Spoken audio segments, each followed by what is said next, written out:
Your Excellencies, honored guests, ladies and gentlemen, please take your seats. Good morning. Welcome to this high-level conference which opens the European Year of Development 2015. My name is Paul Strauceps. I'll be the moderator for the discussions today. But the true significance of this event is most vividly demonstrated by all the eminent leaders you see before you here on stage today who have come to participate in the launch of this event and of the European Year of Development. Each of them has something important to say about the meaning of development cooperation and why this year is especially vital in developing and furthering our goals in this important field. And so, without further ado, I invite the Prime Minister of Latvia, Vaindotas Straujuma, to open this conference. Ms. Straujuma, please.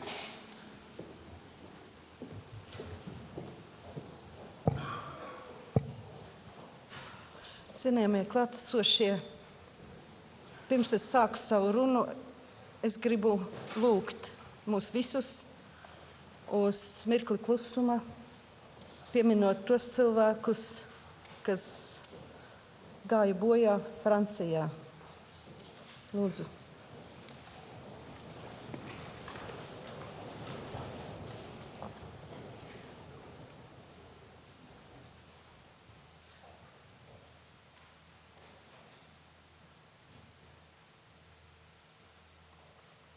Paldies.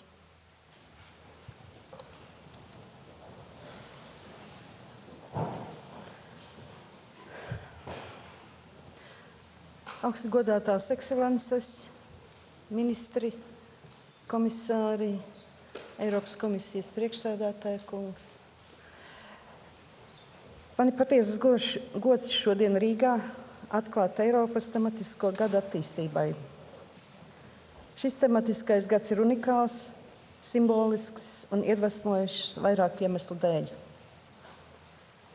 Eiropas gads attīstībai ir unikāls, jo pirmo reizi Eiropas tematiskais gads ir veltīts ar ārpolitiku saistītiem jautājumiem. 2015. gads ir atskaites punkts, kad izvērtēt paveikto kopš 2000. gada, kad visas pasaules valstis apņēmās sasniegt tūkstošgadas attīstības mērķus.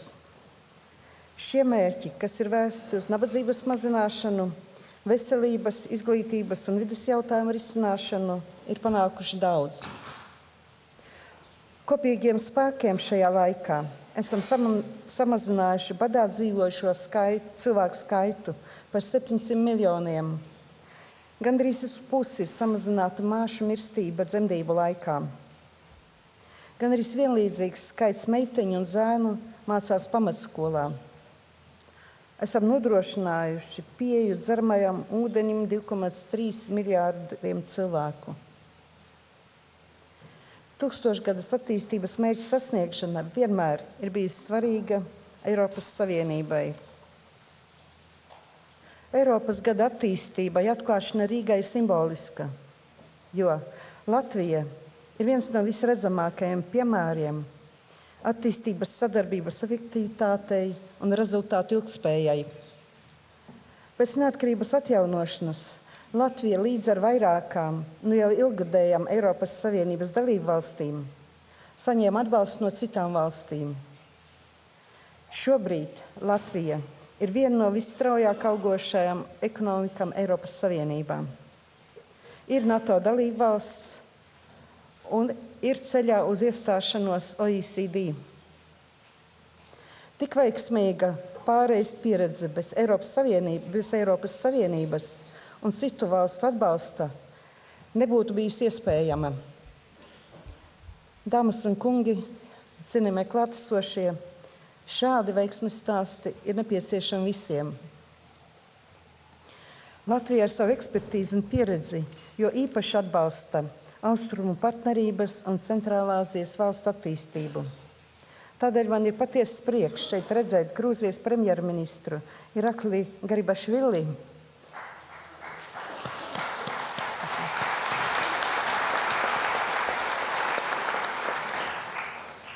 un Kirgistānas izglītības ministri Elviru Sarievu.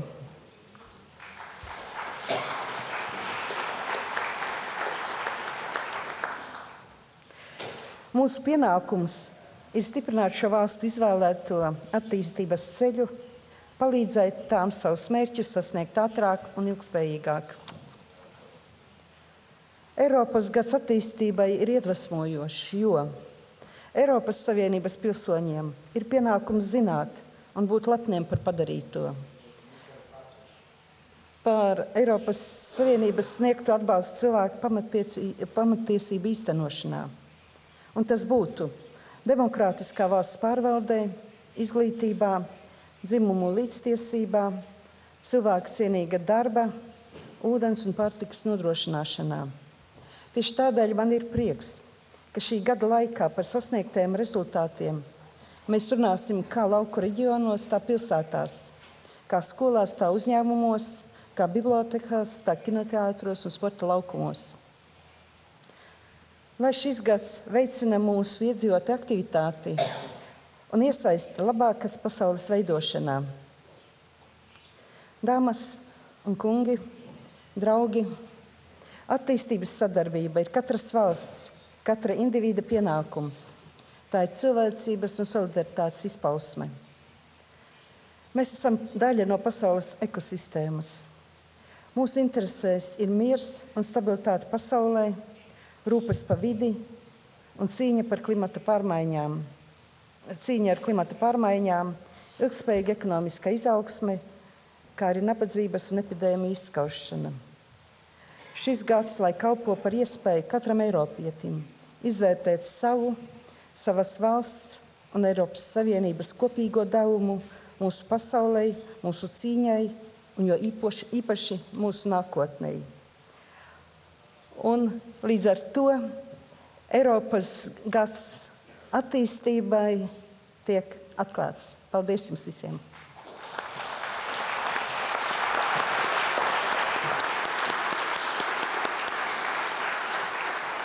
Thank you, Ms. Straujuma. And next, to continue this opening of the European Year of Development, I invite Mr. Jean-Claude Juncker, the President of the European Commission, to speak. Please.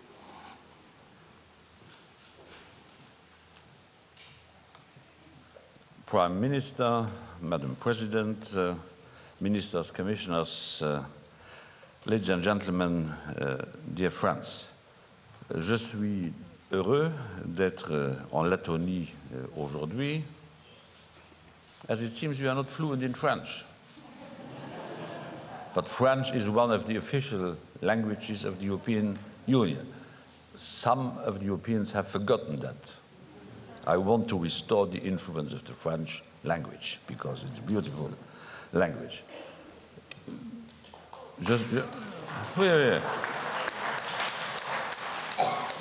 Je sais être démagogue à mes heures. Je suis content, heureux d'être aujourd'hui en Lettonie et à Riga parce que pour les Européens et surtout pour ceux qui viennent de l'ouest de l'Europe, Riga n'est pas une adresse neutre. C'est le symbole, comme je le disais hier soir, de la réunification de l'histoire européenne et de la géographie européenne. Il y a quelques années, sous la présidence de Madame le Président, j'avais l'occasion d'assister à un sommet de l'OTAN. Hier, nous avons officiellement lancé la présidence lettonne et aujourd'hui, dans cette ville, symbole pour tant de choses, et villes et pays et nations énormément performants, nous ouvrons l'année européenne du développement. C'est la meilleure adresse que nous ayons pu avoir pour ouvrir officiellement l'année européenne du développement. One of the priorities of the new Commission is to strengthen... You can take off your headphones. One of the priorities of the new Commission is to strengthen Europe as a global actor. Europe can only be a global actor if Europeans understand how the role of the European Union and its member states benefits us all in our interdependent world. And since 2015 is an important year in this regard, It is very timely to have a European year for development that will seek to foster the direct engagement of our citizens. It is also timely for another reason.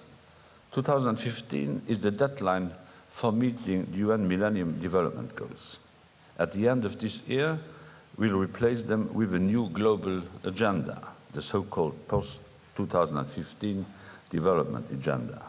In order to do so, we'll have the third financing for the development conference in July in Addis Ababa and the United Nations post-2015 summit in September in New York. And finally, 2015 is also the year where we are working towards a new global climate agreement in Paris. The UN Millennium Development Goals have guided our development policy for 15 years now. Remarkable results have been achieved. The proportion of poor people has been reduced by more than half. 9 out of 10 children in developing countries start school, and this in equal number for both boys and girls. With the European Union and its member states as the world's most important donor, we can take pride in these numbers. Europe has helped make a difference in the life of millions, and we will not relent our efforts. In a few weeks, my Commission will call for us to collectively renew our support and commitment to the world's poorest. Because there is still a lot to do to ensure that basic human rights are respected. While the proportion of undernourished people globally decreased from the beginning of the 90s to the beginning of this century, this still leaves 870 million people, 1 in 8 worldwide, going hungry. While the under-5 mortality rate has dropped by 47% since 1990, in sub-Saharan Africa, 1 in 10 children dies before age 5, more than 15 times the average for developed regions. The world we live in is increasingly interdependent. We witness this every day. The challenges we face, be that climate change, migration, radicalism, Ebola, do not know any borders. Our response needs to be united. Our policy must adapt to better face these challenges. In this context, the post-2015 agenda is quite simply an opportunity we cannot afford missing. Eradicating poverty, achieving sustainable development are 2 of the most pressing challenges facing the world today. It is about allowing people to live a decent life whilst respecting our planet. As the UN Secretary General has put it, the post-2015 agenda offers a unique opportunity for global leaders and people to end poverty, transform the world to better meet human needs and the necessities of economic transformation while protecting our environment, ensuring peace and realizing human rights. It's not the President of the Commission speaking, but the Secretary General of the UN, which gives more importance, of course, to the service. This is not a small order. This will not happen by itself. At its core, the Sustainable Development Goals and targets will apply to all countries, taking their national circumstances into account. Universality is fundamental. We should recognize that all countries have common challenges and opportunities for a shared future, and that we all need to make concrete commitments, both global and domestic, to make change happen. This means that the European Union will also need to rise to the challenge. This is not a new departure for us.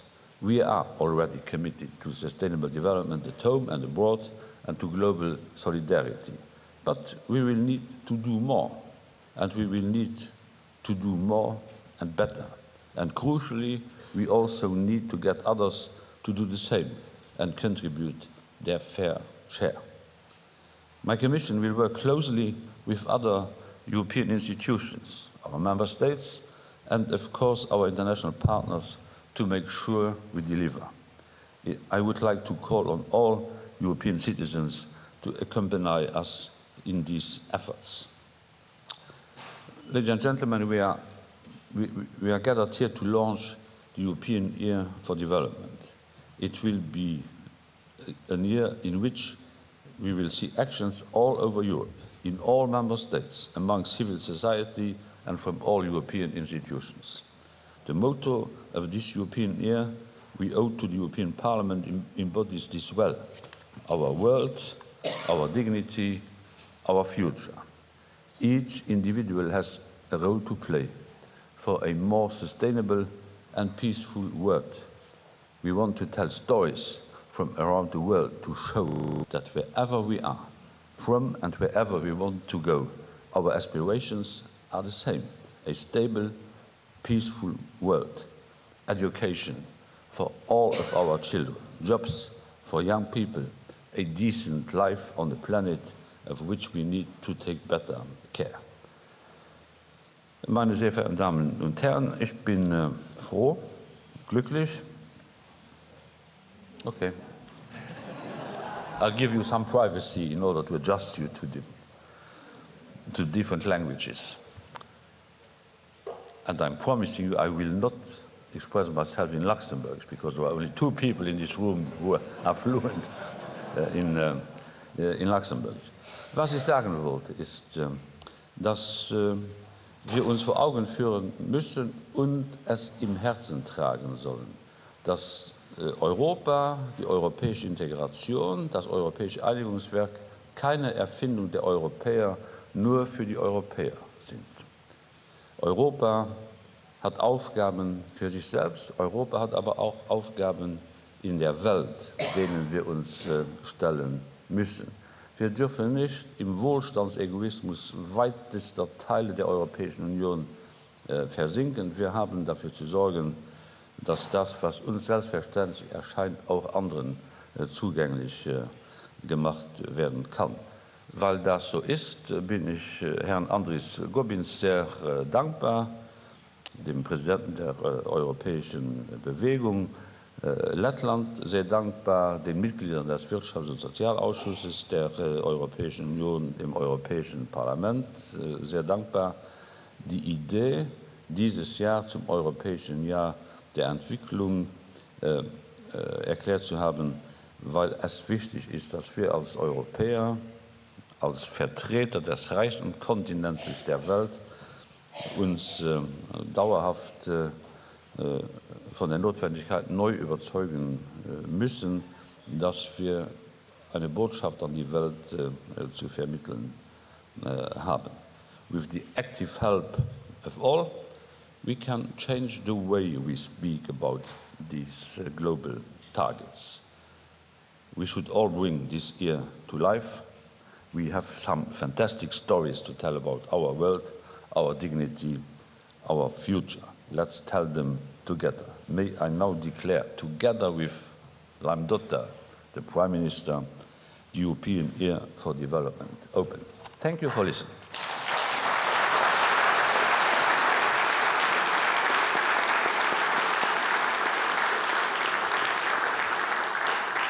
Thank you, Mr. Juncker. Development cooperation is intimately tied with foreign policy, and so it's only natural that our next speaker is Ms. Federica Mogherini, the High Representative of the Union for Foreign Affairs and Security Policy. Please, Ms. Mogherini.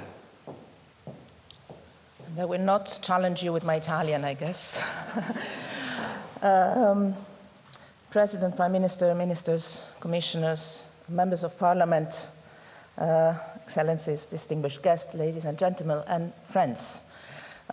2015 is the European Year for Development, now officially open.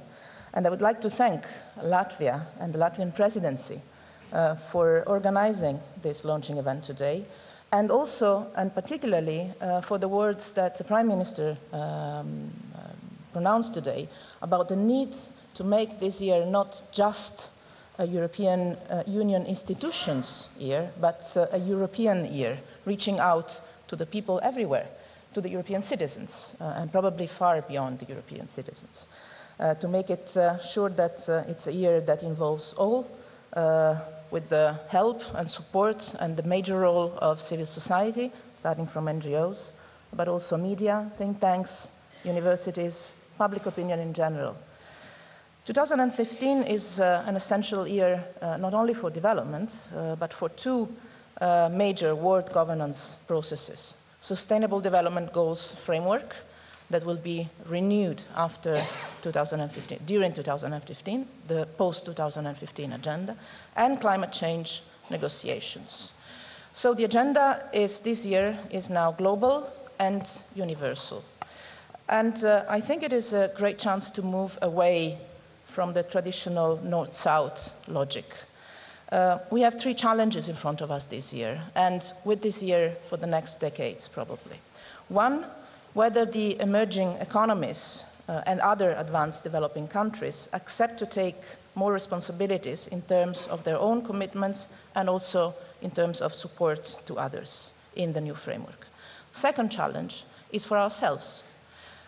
It's not only changes in the South that we need, it's also changes in our societies, in our policies that we need in order to be ready for internal changes. It's somehow the next step of what people that work in the development field refer as policy coherence, made also internal. We need to change some of our internal policies, some of our internal behaviors, some of our internal attitudes, to make sure that the new framework, the new goals, also tackles inequalities and poverty in the northern part of the world.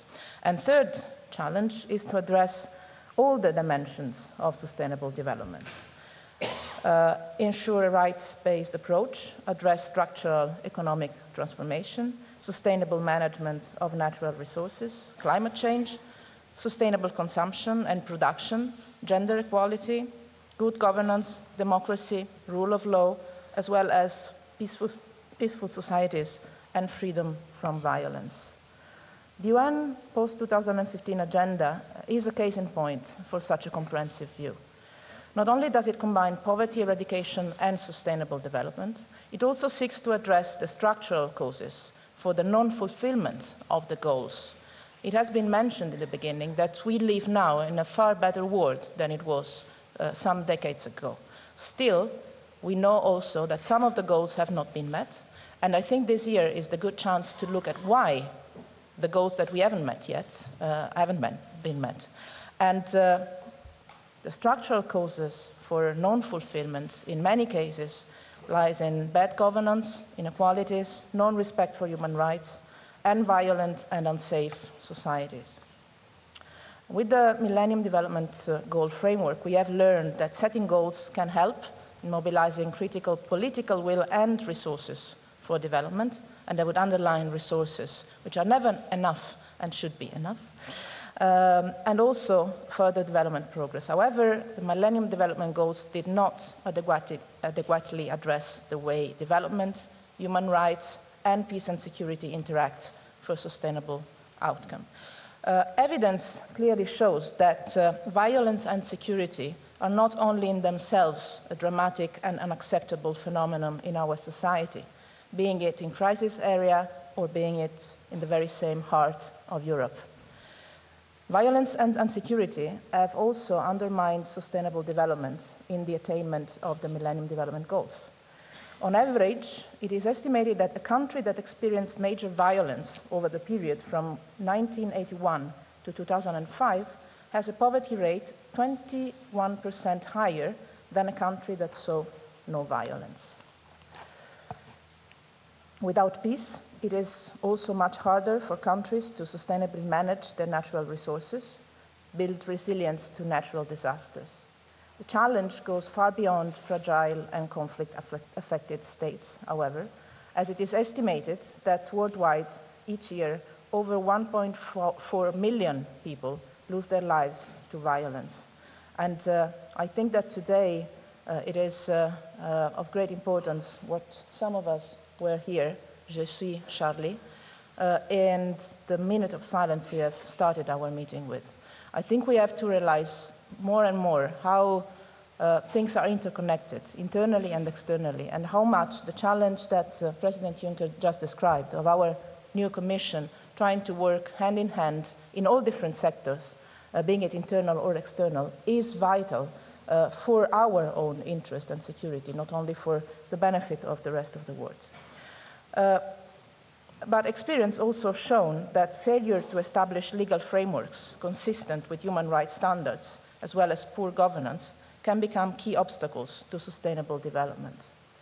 It will be important, so, to build and strengthen transparent and democratic institutions, especially for fragile states.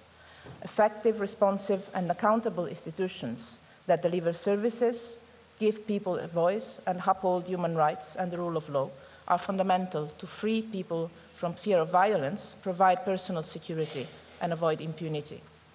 Taking a rights-based approach across the post-2015 agenda will be a necessity. Along the same lines, let me say one word about the fact that we all know that the empowerment of women and girls and gender equality are essential for progress on poverty eradication and sustainable development. We know that, but sometimes we don't necessarily coherently work on that.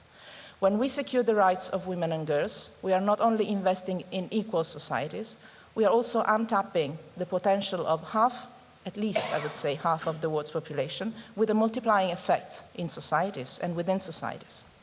The way we deal with these fundamental issues will determine whether we manage or not to take development to another level, to a different level than it has been so far.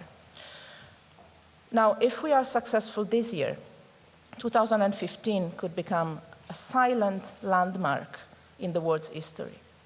It is a challenge not only for institutions, not only for governments or European institutions or parliaments, it's a challenge for every citizen. We can all do our part, and we should all do our part, because it's not charity, it's our own interest to have a more developed and sustainable world. I would say could become a silent landmark in the world's history, just as 1815 is considered the start of contemporary era. If we are successful in this crucial year, 2015 could be considered the start of a new year, the era where mankind sat together, taking and sharing equally responsibilities to make sure that our planet is maintained for the enjoyment of all, this generation and the future generations. This is what the European Year for Development 2015 is about, and I wish you all to work very successfully together to make it a success. Thank you very much.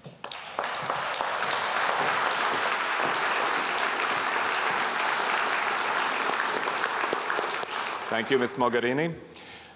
One of the main goals of the European Year of Development is to involve society, and who better to talk about that than the democratic representative of Europe at the European level, Ms. Linda McAvan, the chairperson of the European Parliament Committee on Development.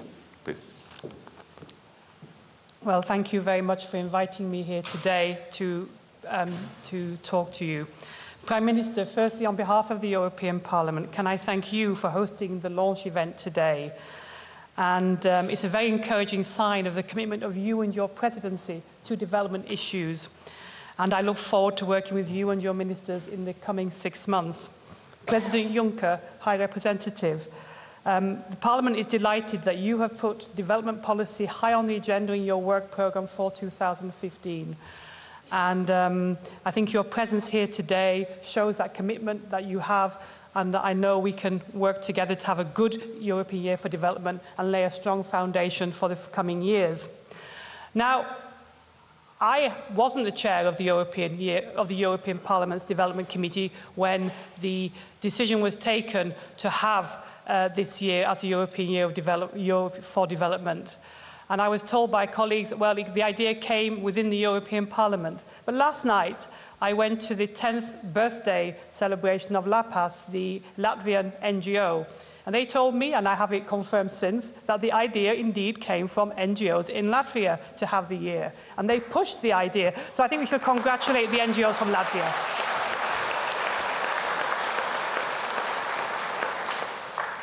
And I think I can maybe pause a moment and say that NGOs are vital to the work on development that the European Union does, and we must support NGO organisations both within the European Union and in the developing countries, because they are vital to delivering the kind of projects and policies that we want to see. Now, as others have said, the European Year for Development gives us an opportunity to raise public awareness and have a big public debate about development policy. As the other speakers have said, 2015 is the year when the Millennium Development Goals reach their target year. And I think we could reflect a little bit on what have we learned over those 15 years. And I think the first important lesson for me is that development policy works. Now, for those involved in the development world, that sounds obvious. But there is a public debate out there where people are saying, oh, we're not sure it works, we can't afford it, you know, we've got our own problems. But I think it really has worked. And if we look around the Millennium Development Goals, we see that we have 2 billion people now with access to clean water, over 3 million children's lives saved from malaria, lifted millions of people out of poverty, real people with real names and real faces. And the aim of the year should be to put names to those faces and make that a reality so people understand what really has been achieved and what has happened. And of course, more needs to be done. There are some disappointing results, particularly in sub-Saharan Africa, and I think we should look with some focus on why, as the High Representative has said, why in some areas this has failed. And of course, conflict and problems like Ebola, they even prevent the modest progress that has been made. It stops that happening. So we really need to pay attention to conflict prevention and, of course, continue the work on tackling a crisis like Ebola. But 2015 has got to be much more than a shop window for what we've done in the past. It's got to be a year of action. And the other speakers have spoken about the two key international events that are happening. The work on the SDGs, the Sustainable Development Goals, first of all, in September at the United Nations. And now these are universal goals, as has been said by President Juncker. They will apply not just to developing countries, but to all our countries. And that's because we share a common planet and we share a common future. And I think we have to think as the European Union how we are going to implement those goals, which will apply to us as well as to developing countries. And I'm very pleased, therefore, that we have the Commissioner for Development here, but also the Commissioner for Environment Policy as well, because we need to work together across the European Union to have a coherent policy. And I think we need to think about how we're going to make that work after the UN summit in September. And then in Paris in December, we'll have the global climate talks. And this is crucial for development. A number of years ago, I went with an NGO to northern Kenya. And I met people there for whom climate change is a reality now. They are living now with the consequences of climate change. It's not a future problem which is coming. And it made it clear to me that poverty will never be history unless we tackle climate change. So that has to be a priority, and it has to be linked to the work we're doing on the SDGs. So everybody on this platform has a responsibility to make those two processes work and to get the global agreement so that 2015 leaves a real legacy for development.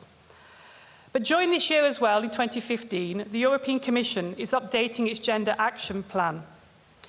And for me, one of the most disturbing phenomena of recent years is the escalating violence against women and girls in areas of conflict. We're seeing women's education under attack. We're seeing constant undermining of the progress we've made on women's rights, on our access to education, and our rights to control our own destiny.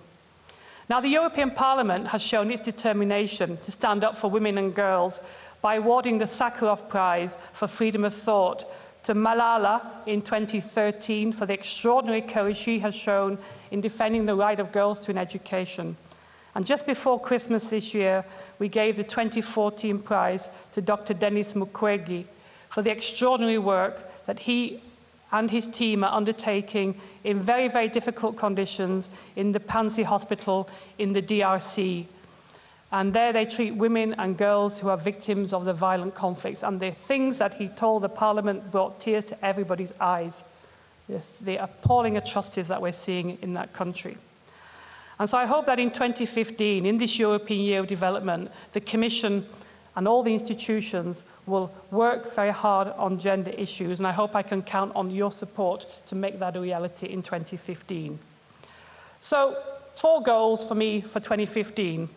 that a greater number of people, a greater number of citizens understand our development policy, understand why it's important, can put faces to the names of the people whose lives are saved, and can have the sense of that it really does make a difference.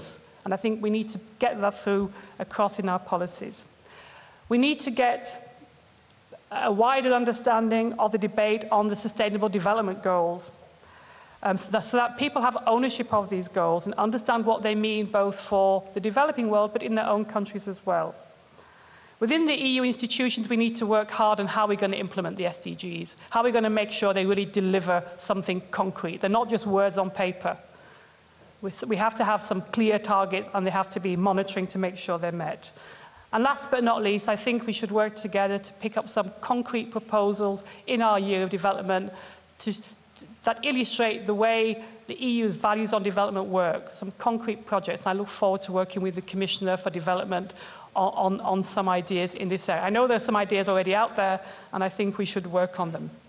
But I want to finish now by recalling some words from Nelson Mandela about 10 years ago, which he said in London, because I think they summarize for me what our year should be about.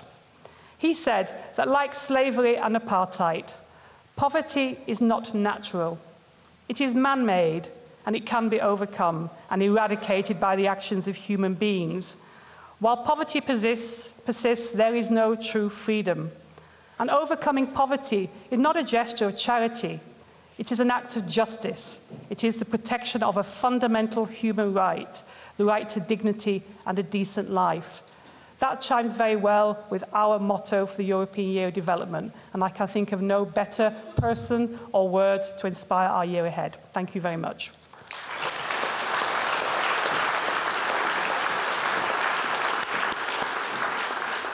Thank you, Ms. McCavan. Our next speaker has a special insight into the processes that help development. He is Henri Malos, President of the European Economic and Social Committee. Please, Mr. Malos. Thank you. First of all, I would like to thank you, Mrs. Prime Minister, for your kind words and for having asked for a minute of silence for what happened in my country, in Paris. Last Wednesday, I was Wednesday in Paris, and you cannot imagine the emotion that it's among the French population. And I would just say thank you to all the Europeans and all the population of the world who express its solidarity. It's not a question for the French, it's a question for Europeans, for the Western world, but for the Europeans to fight for their value. It was a murder of our freedom of expression. It was a murder against our value, against our way of living. It's why it's very important that we all together fight against this radicalism, this sort of new fascism or new Nazism, which is a big threat for all of us. So thank you very much. I will now switch, if you allow me, to French. Je vais passer au français. Madame la Première ministre, Monsieur le Président de la Commission européenne, Madame la haute représentante, Madame la représentante du Parlement, chers collègues Lebrun du Comité des régions, je voulais saluer particulièrement ici la présidente Vike Freiberga, pour qui j'ai énormément de respect, et elle est extrêmement, son aura dans toute l'Europe nous est extrêmement utile, surtout en ces périodes difficiles, et saluer le Premier ministre de Géorgie, qui, je sais, comprend parfaitement notre langue. Je voudrais tout d'abord dire que je suis très heureux d'être ici pour le lancement de l'année européenne du développement, l'année 2015. Nous avons participé avec Concorde, avec le Parlement européen. Nous avons été à l'origine de cette idée que pour la première fois, il y ait une année européenne qui soit consacrée à un thème, on dirait, de politique extérieure. Non, je veux dire un thème qui dépasse les politiques intérieures de l'Union européenne. Je voudrais signaler et citer ici mon collègue Andris Gobins, membre du Comité économique et social, qui, dans un rapport qu'il a écrit sur l'année européenne du développement, a souligné l'importance de cette initiative qui pourrait contribuer à une plus grande sensibilisation sur ces sujets et aiderait à bâtir des ponts entre les peuples. Et je veux simplement ajouter que, vous le savez sûrement, ça a été d'ailleurs mentionné par le président Jean-Claude Juncker, Andris Gobins, letton, est avec le Parlement concorde, mais est en fait à l'origine de cette idée d'une année européenne du développement. Donc l'année européenne du développement, elle est née à Riga, en Lettonie. Donc je propose qu'on applaudisse Andris Gobins et qu'il se lève.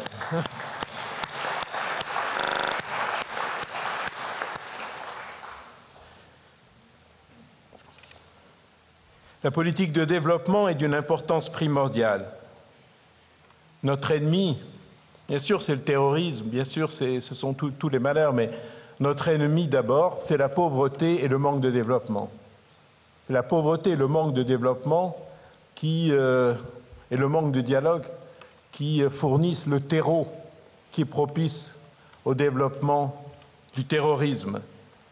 Et c'est le manque de développement, c'est la pauvreté qui sont à l'origine du malheur que, chère Madame Mogherini, nous voyons chez nous, moi je suis méditerranéen aussi, chez nous en Méditerranée aujourd'hui, où des dizaines de personnes chaque jour meurent malheureusement, malgré les efforts remarquables du gouvernement italien, et notre Méditerranée est en train de devenir un cimetière.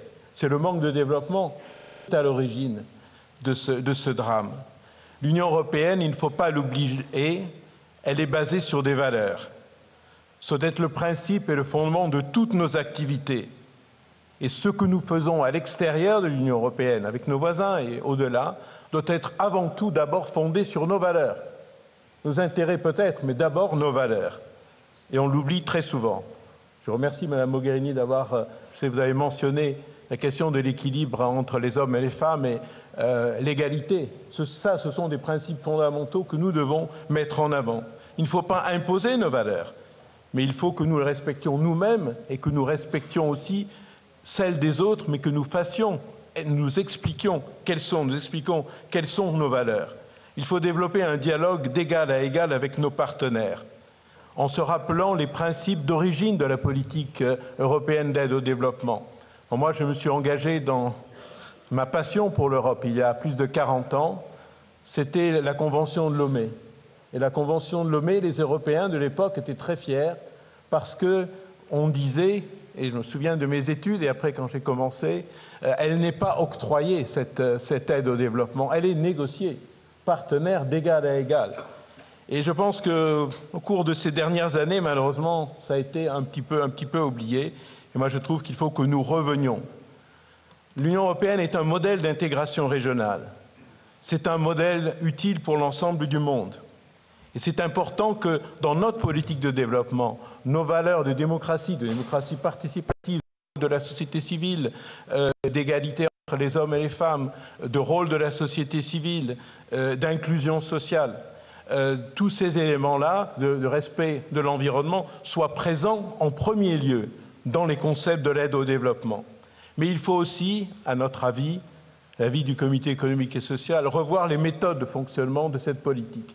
Cette politique, comme je l'ai dit, elle s'est un peu perdue. Elle s'est perdue, excusez-moi de ne pas être diplomate, elle s'est perdue dans la bureaucratie, elle s'est perdue dans des procédures.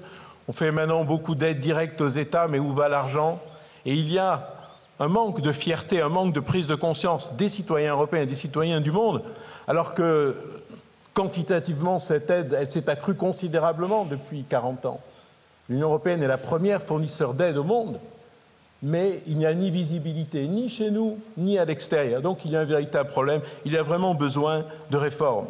Et nous préconisons qu'il faut une réforme d'abord par avoir un dialogue sur les valeurs, un véritable dialogue d'égal à égal, et on voit aujourd'hui qu'est-ce qui se passe en respectant celles des autres, mais en respectant d'abord et avant tout les nôtres. Et le dialogue doit porter aussi sur les religions, et sur le contenu des religions et sur le respect des religions qui doit être réciproque. Mais il faut associer aussi la société civile, non pas de simples consultations, mais faire participer, donner plus de responsabilités aux acteurs de la société civile. Les acteurs de la société civile, ce ne sont pas les intermédiaires qui ne sont pas toujours utiles, mais qui sont très souvent extrêmement coûteux. Les acteurs de la société civile, les partenaires sociaux, peuvent être dans la plupart des pays d'aide au développement, et les pays qui sont nos partenaires, être ceux qui sont les mieux à même d'assurer la transparence de notre coopération, assurer l'efficacité de nos interventions, donner de la visibilité à ce que nous faisons et du sens en développant la coopération décentralisée. Nous avions été très fiers au Comité économique et social il y a 20 ans en mettant dans les accords de Cotonou, qui ont succédé à la Convention de Lomé, le principe de la coopération décentralisée et qu'une part des aides de l'Union européenne soit dédiée à cette coopération décentralisée. Moi, je pense qu'il faudrait encore aller plus loin. Et puis, dernier élément, je voudrais dire que pour nous, il reste encore, si on veut que cette politique d'aide au développement soit plus inclusive et plus visible pour les citoyens de l'Europe et pour les citoyens du monde, qu'il y ait encore une meilleure coordination entre les aides, entre la politique d'aide au développement de l'Union européenne et celle que chaque État membre mène séparément, continue encore à mener séparément. Davantage de coordination, car quel est le sens aujourd'hui que chaque pays, individuellement, membre de l'Union européenne, ait sa propre politique d'aide au développement qui souvent se superpose avec ce que fait l'Union européenne? Ça donne ni visibilité ni efficacité et ça n'a pas vraiment de sens. Il faut aller plus loin, il faut avoir de l'audace pour passer progressivement et avec différentes étapes à une communautarisation de l'aide au développement. Et c'est ainsi les objectifs que nous voudrions voir pour cette année 2015, pas seulement des aides, mais surtout du dialogue, et du dialogue fondé sur les valeurs, le respect mutuel, l'égalité des partenaires, mais les valeurs et ne jamais céder sur nos valeurs, avoir plus confiance en la société civile, celle de l'Union européenne et celle des pays qui sont nos partenaires. Et cette année européenne du développement, on l'a vu, elle est née d'une initiative de la société civile et d'une initiative de la société civile Concorde, Andris Gobins, le Comité économique et social, le Parlement, mais à partir de la Lettonie. Et enfin, travailler davantage pour une communautarisation de cette politique d'aide au développement. Moi, mon vœu, c'est qu'au travers de tous les événements, de toutes les initiatives de cette année européenne du développement 2015, les citoyens européens, à la fin de cette année, sachent mieux ce qu'elle fait, ce que fait cette politique d'aide au développement, et que nous puissions en tirer une grande fierté. Je vous remercie beaucoup.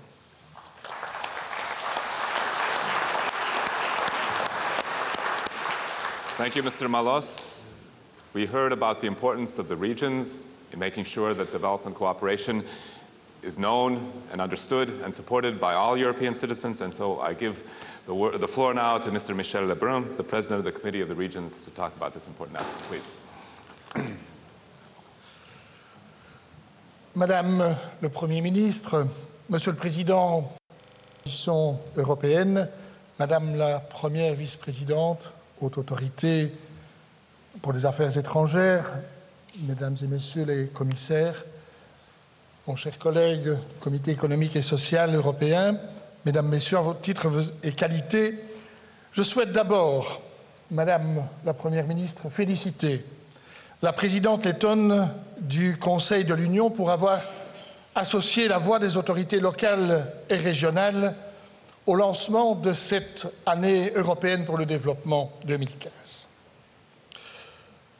Et nous sommes heureux d'être ici à Riga puisque nous sommes certains que c'est au sein de la société civile lettonne que cette année a été lancée. Le Comité des régions est très favorable à une forte sensibilisation de l'opinion publique européenne sur les thèmes du développement. Et nous nous engageons de notre côté à ce que cette année européenne ait le support le plus significatif possible des autorités locales et régionales qui œuvrent sur le terrain. Et à cet égard, je souhaiterais insister sur les 3 motivations qui ont conduit à la mobilisation du Comité européen des régions. Premièrement, la nécessité impérative d'axer notre action de sensibilisation sur les facteurs essentiels de la vie humaine, tels que la faim, la pauvreté, la santé l'accès à l'eau. Ces aspects sont à des degrés divers des soucis quotidiens pour une grande part de la population mondiale et appellent à une intervention immédiate des collectivités locales qui jouent un rôle crucial lié à la délivrance des services primaires dans le but notamment d'éradiquer la pauvreté. Deuxièmement, la légitimité des villes et régions européennes fortement impliquées de par leurs ressources financières, techniques et humaines et qui contribuent à ce que l'Union européenne soit et reste le premier fournisseur d'aide au développement dans le monde.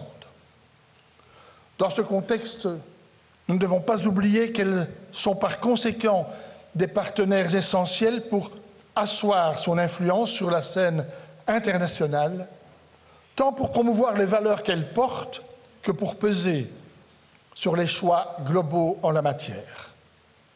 Effort qui est poursuivi dans le contexte économique et financier actuel. Et enfin, l'affirmation au cours des décennies récentes des défis environnementaux globaux tels que le réchauffement climatique, la baisse de la diversité, qui impliquent de nouvelles approches et de nouveaux acteurs dans la coopération, et parmi eux, les autorités régionales et locales. En 2015 se tiendra aussi la conférence de Paris sur le climat, vis-à-vis de laquelle nous entendons assumer notre rôle avec les mêmes motivations. Tous ces changements ne peuvent que susciter une nouvelle approche pour l'agenda post-2015 quant au mode d'action à privilégier, aux moyens à mobiliser et aux interactions entre les différents acteurs à faciliter. L'approche que nous proposons est par conséquent celle d'une action à multiniveaux.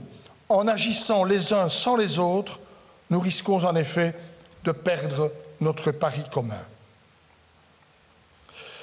Et je réponds à l'appel du président Juncker à ce propos. Lors de l'organisation de nos événements pendant l'année européenne, nous chercherons à atteindre le plus large public possible, grâce aussi à la proximité assurée par nos collectivités locales, afin de faire évoluer les mentalités et les comportements, et ce dès l'école primaire, et nous répondrons ainsi aussi à la volonté de rendre à la population la fierté de l'aide au développement.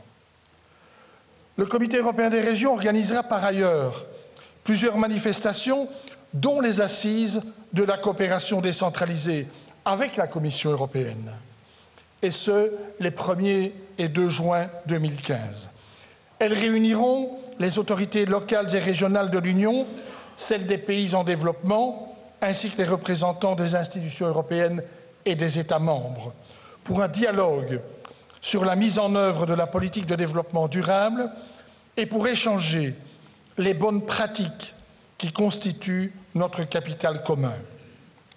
Nous allons souligner dans cette occasion la nécessité de porter une plus grande attention non seulement à la lutte contre les inégalités entre les pays, mais aussi au combat contre les inégalités entre les territoires d'un seul et même pays. Nous œuvrerons enfin à promouvoir les initiatives des gouvernements subnationaux pour informer, expliquer, sensibiliser et mobiliser les citoyens en matière de développement. Nous le ferons à partir du portail du Comité européen des régions sur la coopération décentralisée, qui favorise la rencontre entre la demande et l'offre d'aide entre collectivités locales. Dans ce contexte, nous allons promouvoir autant que possible des opérations décentralisées dans les territoires. Nous en avons d'ailleurs parlé avec la vice-présidente du Parlement européen chargée de la publicité en cette matière. Mesdames et messieurs, l'efficacité de notre politique de développement devrait, à l'instar de l'articulation des politiques au sein de l'Union, s'appuyer sur une logique de subsidiarité. Les résultats seraient certainement plus performants si chaque acteur agissait dans son domaine de compétences privilégiées. À la fin de l'année 2015, certes, de nombreux défis demeureront. Néanmoins, si une prise de conscience, une mobilisation forte sur les questions de développement émerge au cours des prochains mois, et si l'importance d'y apporter des réponses viables est reconnue par le plus grand nombre d'acteurs et de citoyens, nous aurons, pour une part, répondu à nos objectifs. Le succès sera d'autant plus remarquable si nous sommes suffisamment convaincants en démontrant que sur la plupart des grands enjeux globaux, rien ne sera possible sans considérer la problématique du développement durable et sans une réelle coopération entre tous les niveaux de gouvernance. C'est un objectif limité, raisonnable, mais atteignable grâce à l'effort de tous. Je vous remercie de votre attention.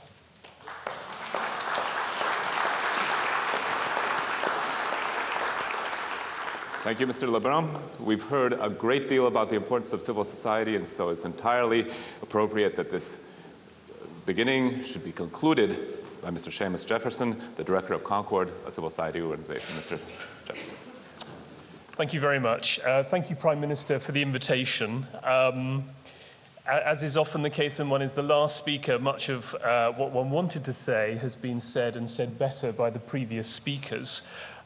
Suffice it to repeat that it's not by chance that 2015 is the European Year for Development. It's our opportunity and our responsibility to focus our efforts on ensuring ambitious and transformational sustainable development goals, to tackle poverty, inequality, and to promote basic rights everywhere, and to focus on getting a deal to stop global temperatures rising beyond 2 degrees centigrade, threatening lives and livelihoods. As Linda said, why is this part of the European Year on Development? Because it's with those who have had least to do, least responsibility for increasing carbon emissions, who will suffer the effects most and soonest.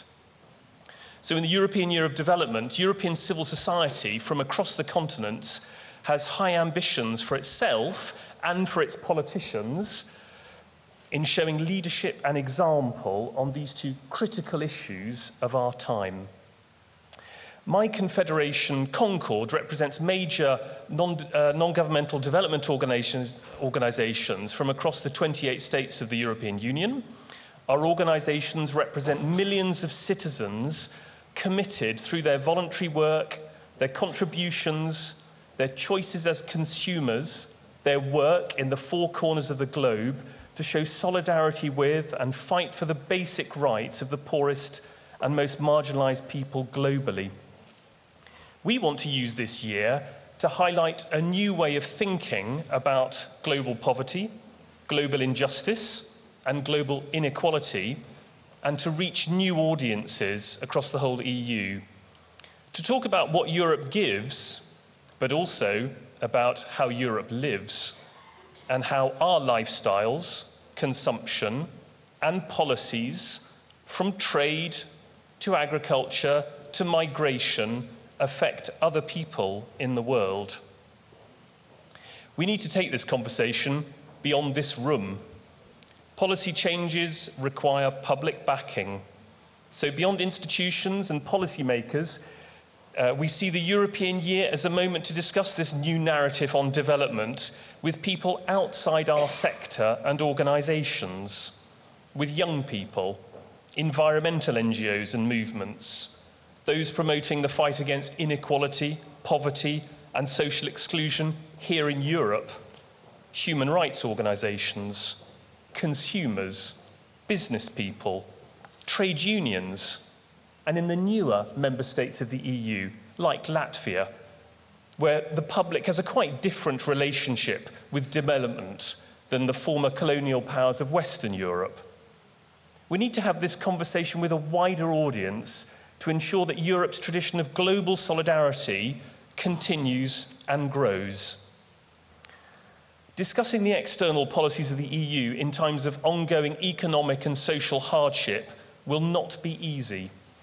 To do so credibly, I think we need to listen as well as explain and seek to demonstrate the universality of opportunities and challenges we face in the world.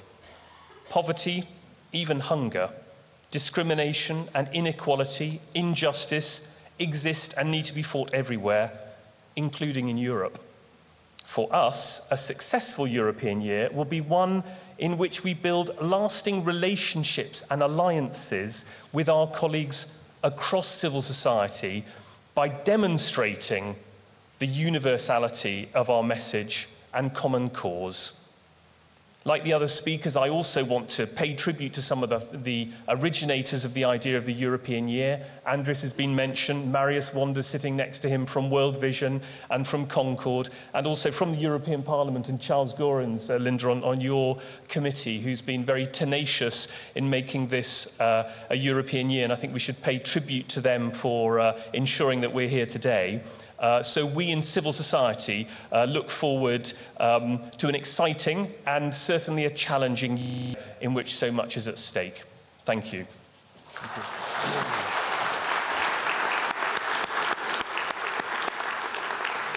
Thank you, Mr. Jefferson. Thank you to all the speakers. We move on now to the substance of our conference. Thank you very much.